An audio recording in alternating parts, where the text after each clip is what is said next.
Hello and welcome to Political Brew. I'm Phil Hirschkorn. Our topics this week is Trump's immigration army, ICE, planning to descend on Maine. A new face with a familiar name enters the ultra-competitive 2nd Congressional District race. What do state legislators plan to do to build more housing, and might they vote to restore parole? And the U.S. Senate race pitting Janet Mills and Graham Plattner versus Susan Collins. My guests are Betsy Sweet, a longtime people's lobbyist in Augusta and former Democratic candidate for governor and senator, and Matt Pouliot, his first time on the show in a while, a former state legislator and assistant Senate Republican minority leader. Thanks for being here. Like a polar bear ride across the airwaves, Maine politicians are sounding the alarm. ICE is coming, ICE is coming. But as we record this program, there is precious little proof. Governor Janet Mills, Portland Mayor Mark Dion, and Lewiston Mayor Carl Schlien warning Maine residents that it appears an influx of ICE agents may be coming to the state, or its biggest, most diverse cities next week, Lewiston and Portland. Many Democratic officials issuing statements to be on guard. But no one, not even the governor, knows the Trump administration's plan. We've called, we've asked the question, are you sending ICE to Maine? Gee, no answer. No answer. And so we can only say, it appears they may be coming to Maine. It appears they may be coming to Portland. It appears they may be coming to Lewiston. I will say this, Maine will not be intimidated. Mills said her priority is protecting the safety and rights of Mainers, including the right to peacefully protest, and the governor had this warning for ICE. And if they intend to send people here, thugs, Rambo types with dark uniforms and masks and guns, who may be untrained or very little trained, to come in and do a sweep and arrest people, detain people, we will stand up to them. Maine Republicans blamed the governor for ICE worries because she allowed a bill to become law that limits state and local law enforcement from cooperating with the feds to enforce immigration laws. Republican Senate Minority Leader Trey Stewart saying the governor just gave her full-throated support to legislation that handcuffs local law enforcement from cooperating and coordinating with the federal immigration authorities. Her actions place law enforcement and the general public at heightened risk. So, I mean, as a law enforcement officer myself, I think, it's critical both from a local side and a federal side that we be working together. And I think it's counterproductive to me that we would see, an effort to reduce cooperation. That was the Assistant Senate Republican leader, your former job, Matt Pouliot. What do you think of all of this discussion? Well, we're a land of laws, Phil, and we have laws on the books that show people how they can come here legally and what they need to do that. And those laws need to be enforced. I think there's a lot of rhetoric going around that this is a boogeyman army being stood up by President Trump in order to get people out of this country who don't look or talk or practice a certain way, and that's not the case. I mean, my family came here as immigrants, and there's many people whose start was that way. And in fact, if you go back far enough, that's the case, and they followed a process to do that. And all we're trying to do, I think, in this country right now is vet who's here legally, who's not here legally, and move forward in a way that we can ensure that those laws are followed. I'm sure Betsy disagrees with that, but it's the case that's going on. And I think we need to make sure that if we have people participating in this wonderful experiment that is America, that they are doing it in line with the laws that we have on the books. Well, I'm reminded of George Orwell's quote in 1984, what you're seeing is not what you're seeing. Like, that might be the theory, Matt, but all we have to do is look across the country, Minnesota, for example. They're not going after people who have a record. They're not issuing warrants. They are dragging people out of Target. They are dragging people out of high schools. They are dragging Native Americans out and throwing them to the ground and using bully tactics. So we're not seeing that. And the idea that ICE is coming, it's more than just memes and memos, and I don't think they're going to say, oh, here, we're coming, but everyone seems to know and believe that. And it's already had the intended impact, which is people are scared. People who are anything other than white and, whatever, maybe immigration from a long time ago, anybody other than that is scared. So in Lewiston, for example, and in Portland, we're seeing families who don't go out for groceries, who won't go out and get food, who won't let their children out on the streets, who won't send their children to schools, organizations that have had to shut down, ICE agents who are already sitting outside of organizations that are run by people of color, just waiting for someone to come in and out so they can sweep them. And so it is a bullying tactic of terror. This is not normal law enforcement, and it has been in Maine. It is in Maine. There was stuff happening in Bath last night. It is absolutely happening, and it has already had the intended effect. Matt, even Senator Susan Collins questioning in Washington the rationale for a possible surge of ICE agents. Well, I think the approach and what you're talking about, certainly what happened in Minnesota, is a disgrace. You know, it's a black stain on this country. And I'm sure that there are many people working within ICE who feel that that should have been handled completely different. And I'm among those people. I don't work for ICE, of course. But you know, the reality is that we need to have people enforcing the laws that we have on the books, or else why even have the laws to begin with? So I'm not suggesting that the approaches that are being taken by just kind of looking at people and saying, hey, look, you look a certain way, so we're putting you in our car is okay. That's not okay. Yeah, no. Profiling is not all right. But we need to continue to move forward with enforcing the laws that we have on the books. I mean, we have had a surge of people coming into this country, which is a beautiful thing if they're doing it the right way, following the laws on the books. But if they're not doing it the right way, then that's an expense for all of the American people that we can hardly afford, you know? And we need to have bright people coming to this country, participating in what we're doing, but they need to just follow the laws that are on the books. Well, and to your point, we don't have a surge of new immigrants in the last 6 months into Maine, and so there's no rationale whatsoever for a surge of ICE agents to come into Maine. So this is it is a intended bullying, fear-inducing tactic that has nothing to do with enforcing the law on the books, but to make people afraid. And sadly, it's working. Okay, thank you. We'll go on to our next topic. After this break, we'll come back with a closer look at the congressional race in the 2nd Congressional District.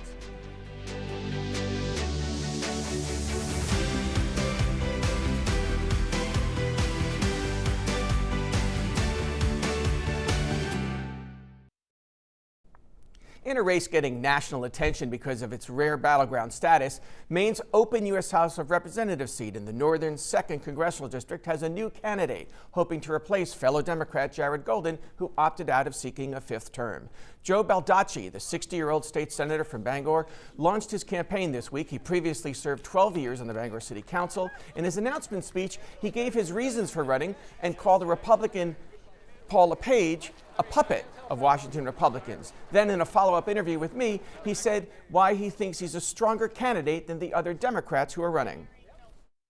Folks in northern Maine are facing problems that people in D.C. don't even know about. But let me tell you, when I'm elected, not only are the elites in D.C. going to know about your problems, loud and clear, we're going to work to fix them. So let me just say this. I am the only candidate in either party who has actually won an election in the last 10 years. I've won 4 elections, primary, 3 generals for state senate. LePage advisor said Baldacci has very little to offer the voters of Maine, so the first thing he does is attack Governor LePage. Democrat Matt Dunlap said, I'm running to deliver a people's agenda, Medicare for all, universal child care, and living wages for working families. Nothing has changed and nothing will. And Democrat Jordan Wood welcomed Baldacci to the race, saying primaries are an important part of our democratic process. They give Mainers the power to decide who best represents our values and priorities and can win this critical election in November.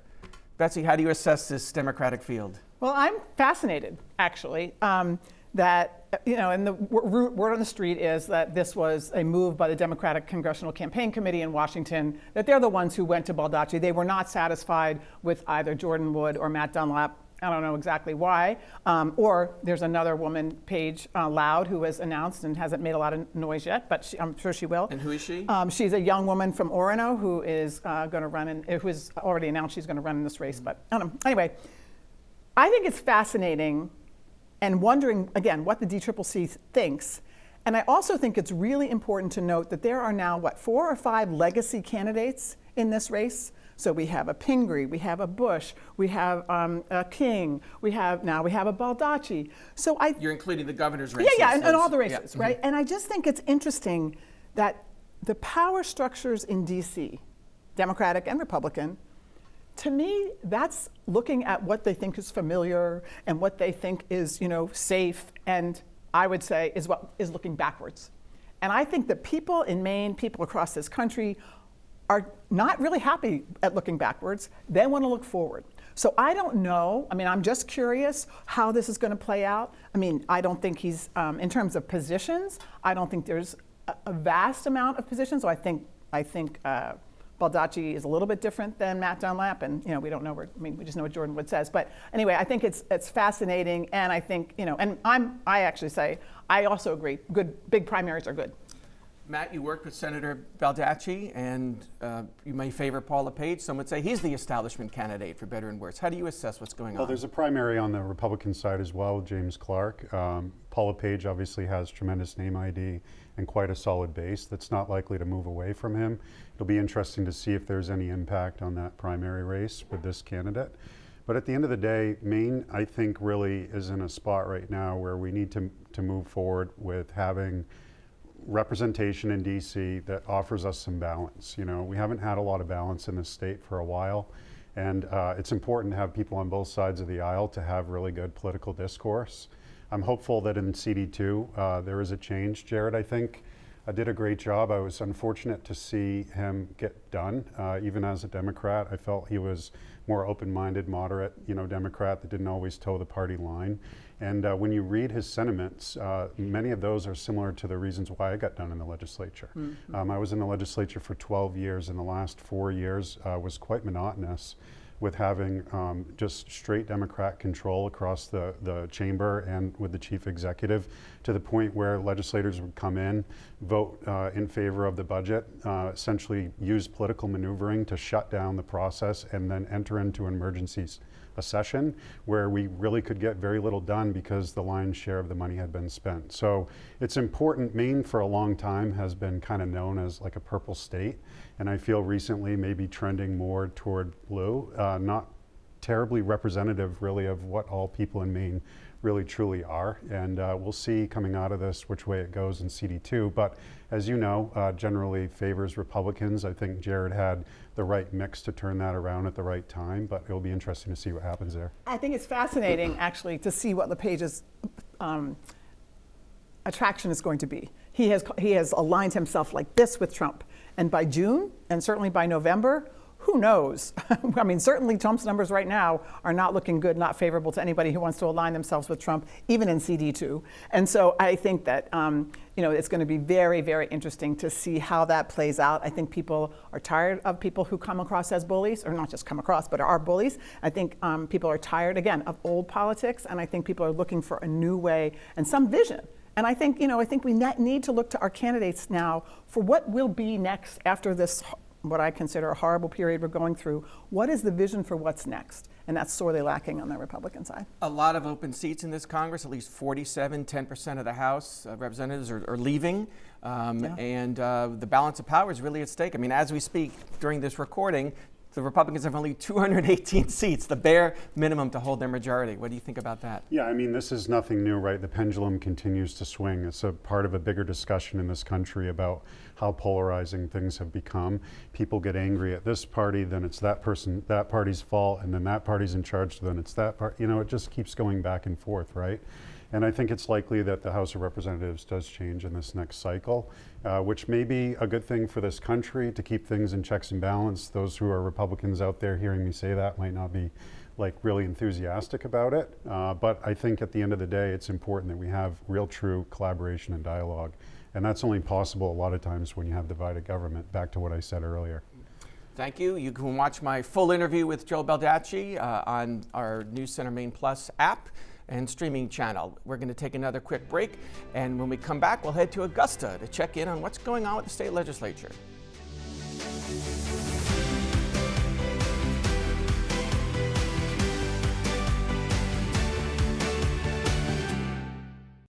The Maine state legislature is moving forward with its short second-year calendar, with a lot of unfinished business and bills from last year carried over. Among the pressing agenda items, how to build more housing at all income levels, especially affordable housing for lower-income residents. There's several ideas being pushed by the majority Democrats, such as to make permanent the Affordable Housing Income Tax Credit, providing grants to reduce mortgage rates, and supporting rehabilitation and development of manufactured home parks. Senate President Matty Daughtry saying this fits the affordability agenda.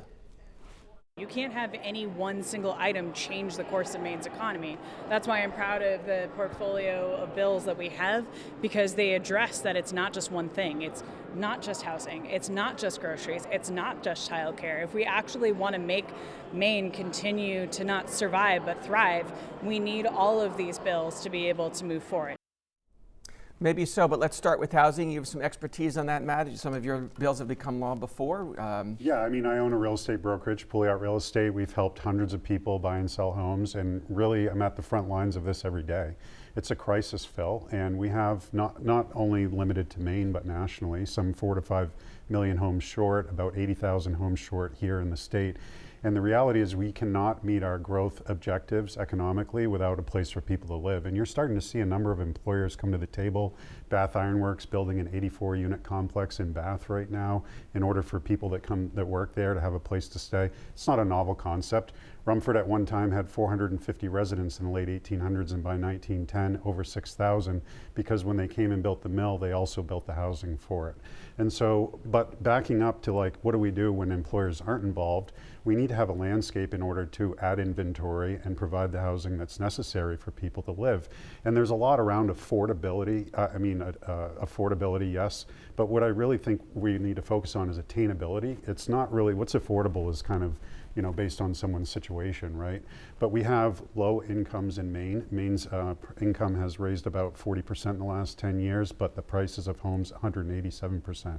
And so in order for us to be able to meet what we need to do to grow, we've got to add that inventory. I'm really thankful that the legislature has made this a priority ever since, when I was in there and creating the Housing Committee as a standalone committee, which I was the Republican lead on. And there's been really a full-throated effort on both sides of the aisle to try to address this. Yeah, I mean, we agree on this. I think that housing is critical, and we see so many young people, especially in young families, just saying, we can't afford to live here. We see in our big cities, in Lewiston and Bangor and Portland, people can't live in the city that they work in, which then creates transportation problems and parking problems.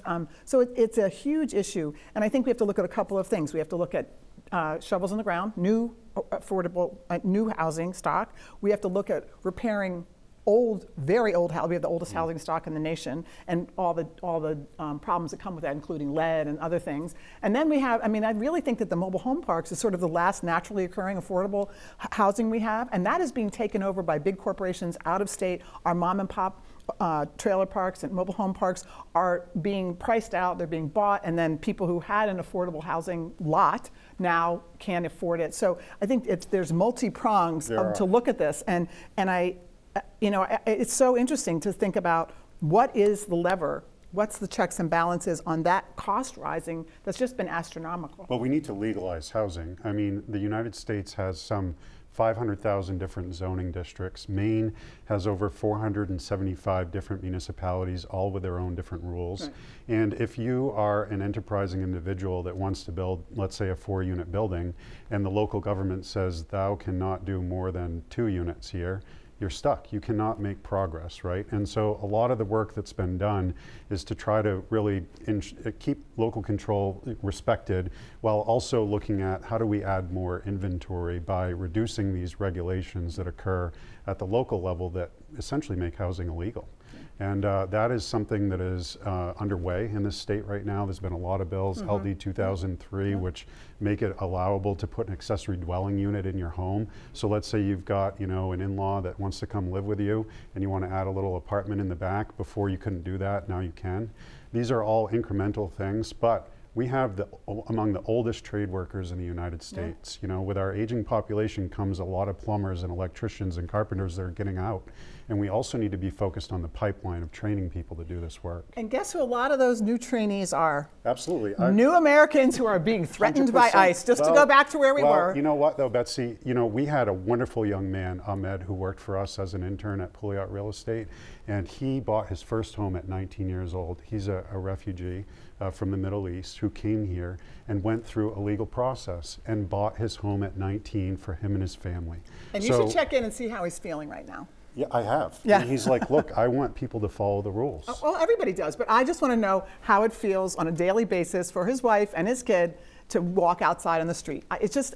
Well, he's 19. We- doesn't bottom have a line- kid I wanna or get- a Bottom line wife I'm yet. hearing from both of you is whether it's some of the old laws like the historical tax credits that you championed or the zoning changes you just mentioned, allowing things like ADUs, we just need more density. Yes. Yeah. Yeah, absolutely. And we agree on most of this. Yeah, more density and the permission to build with innovative methods and the Yeah. support for that. A lot of that work's being done at UMO right now. Yeah. Well, the state should get serious and work toward commercializing that, you know? Thank you. We're going to take another break, and when we come back, a check-in on that U.S. Senate race.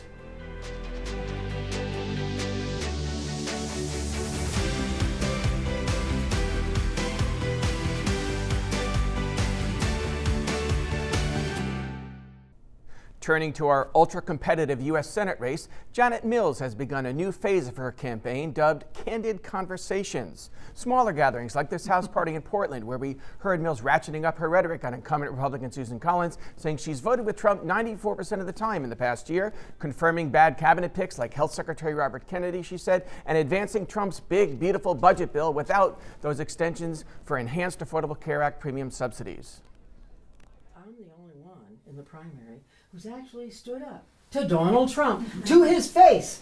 I know how to win an election, and I know how to beat Susan Collins. I am tested. My life is an open book. I don't have any tattoos or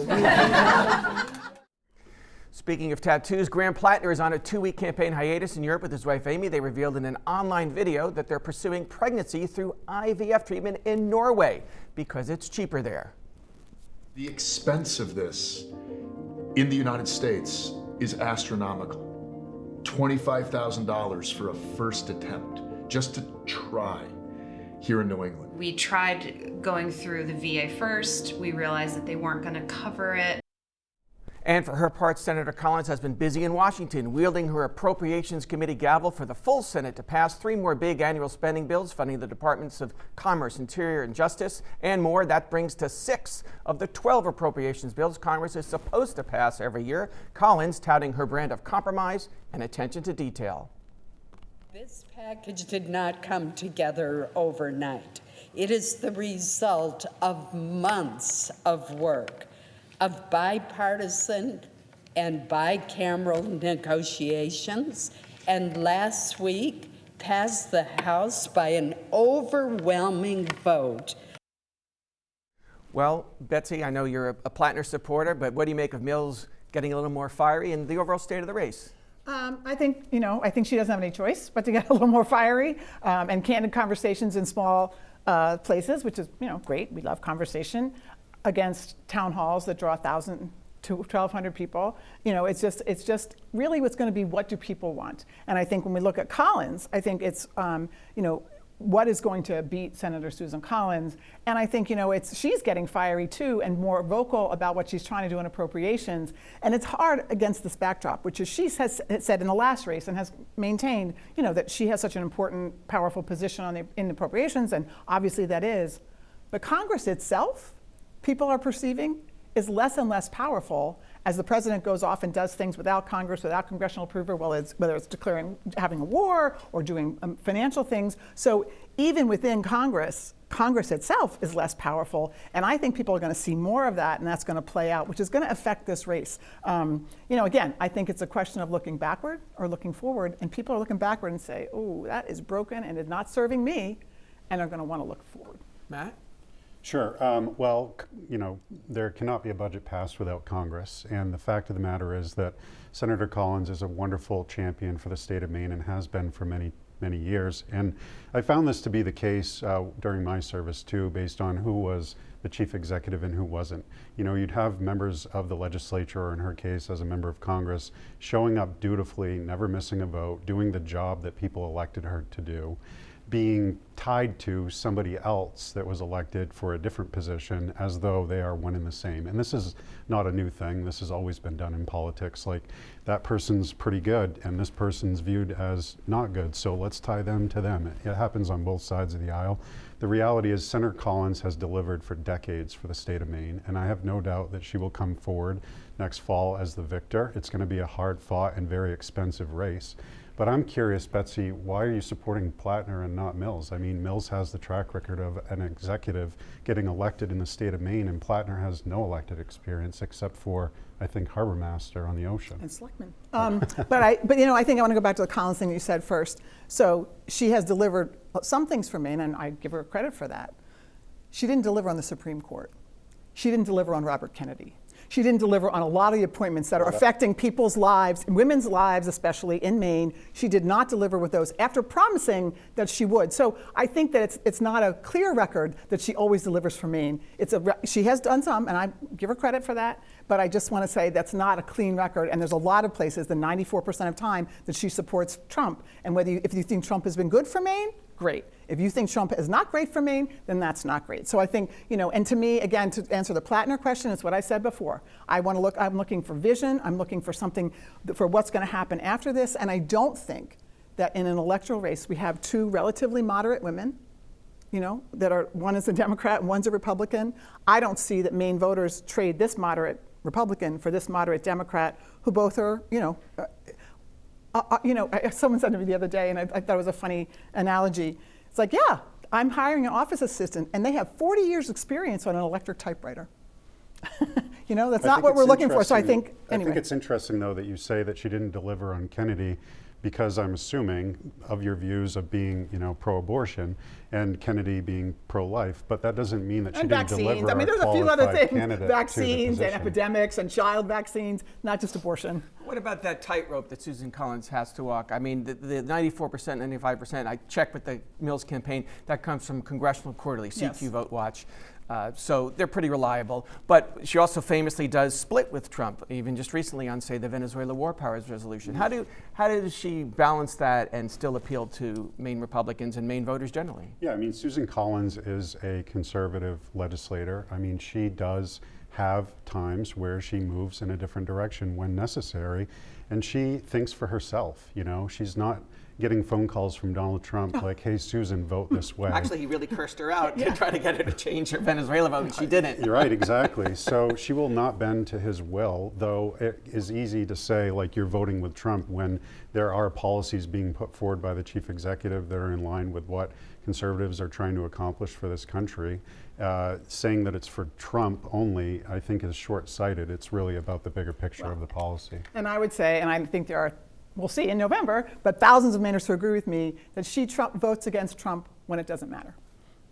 To be continued. That's all for this edition of Political Brew. I want to thank my guests, Betsy Sweet and Matt Pouliot, and thank you for watching.